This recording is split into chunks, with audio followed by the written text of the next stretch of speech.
මවක් නැති දරුවෙක්ට මවක් වෙන්න, පියෙක් නැති දරුවෙක්ට පියෙක් වෙන අනන්ත වාරයක් මේ නාට්‍ය පාසල තුලම අපිට දක්වන්න පුළුවන්. සසඳර සර් කිව්වට අපි කවුරුත් සසඳර සර් කියලා කතා කරන්නේ. අපි හැමෝම කතා කරන්නේ මොකක් කියලාද? දෙවෙනි තාත්තා කියලා. අනිවාර්යයෙන්.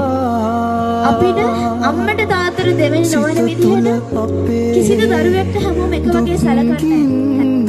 ආදරයෙන් බලාගන්න,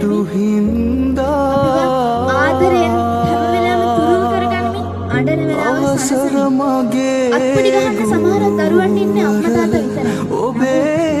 හැම දරුවෙක්ටම අම්මා තාත්තා වෙමින් හැම දරුවෙක්ම ගැන ස්ථිරිය දැකලා සතුටු වෙන එකම දෙවියා අපි කිව්වත් අනිවාර්යෙන් අපේ තාත්තා මේ ඉන්න අපේ ඉස්සරහින් සසඳන.